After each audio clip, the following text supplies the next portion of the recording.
this is so good. This is so good. If you want to know what I'm reading, I just wanted to share with you guys a little bit about my favourite New Zealand book.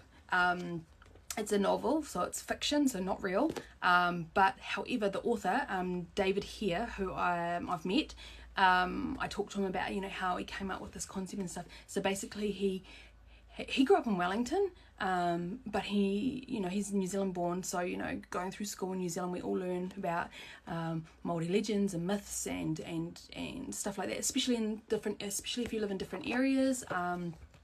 So what he's done is he's created this really cool series. There's about 6 books to the series. The first book in the series is called The Bone Tiki. I cannot recommend this book enough. Like, this book is, I'm showing my age here, but this book is thebomb.com.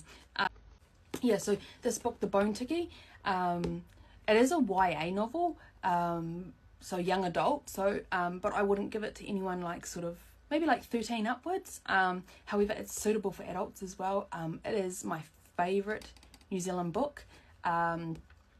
It starts in Hastings in New Zealand, and it follows the journey of this young boy, Matt, who has this special tiki made from the shoulder bones of an ancient Māori warrior who he ends up meeting, and they go on this journey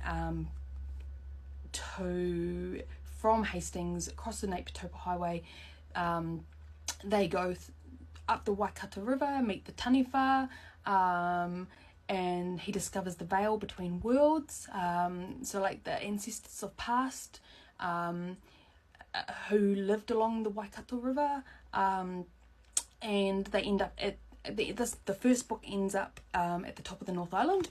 If you are interested in New Zealand culture, even though this is fictional, there's still like so much in here that you can say, oh my goodness, I really want to know what the true story of that is, because David Hare draws on characters out of real legend, like Pania of the Reef, the Taniwha, and just so many others.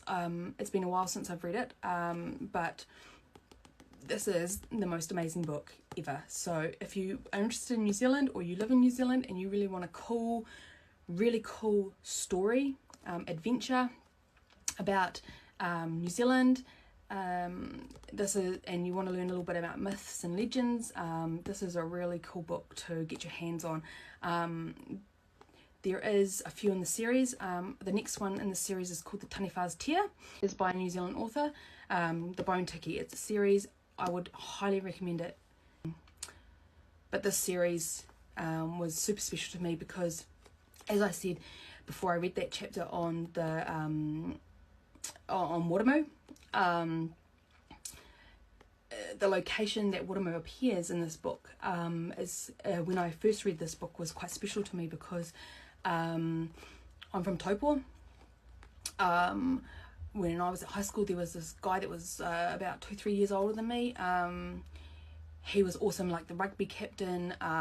He, helped at PE, helped the teachers. He was just a real cool, real solid guy, and just like friends with everyone, and into sport and just, yeah, everything. Anyway, when it came to Watamu's chapter, where Watamu appears in this book, what's really special and why I have such a big affliction for this book is because roughly on the road that Watamu appears, so the Napitopa Highway, this guy that I knew from high school, a couple of years after high school, he actually committed suicide on Mohaka Bridge and died in the Mohaka River.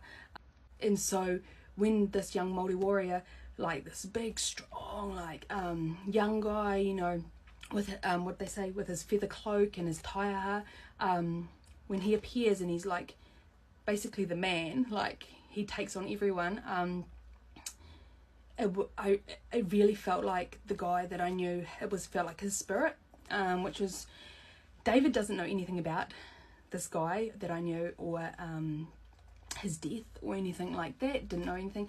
So it was a really big coincidence, and it was really quite special. And and then, you know, sort of after he appears, they come into Taupo and they talk about going down Spa Road and, you know, certain places in Taupo, and he describes certain houses along certain roads. And so, you know, I could picture where it was, having driven these streets for, you know,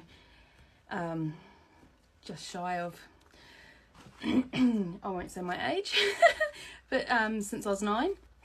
You know, I've lived in Taupo, so yeah, if you want a really cool book about New Zealand that includes like myth and legends, our culture and everything like that, this is a really cool fiction novel to get your hands on.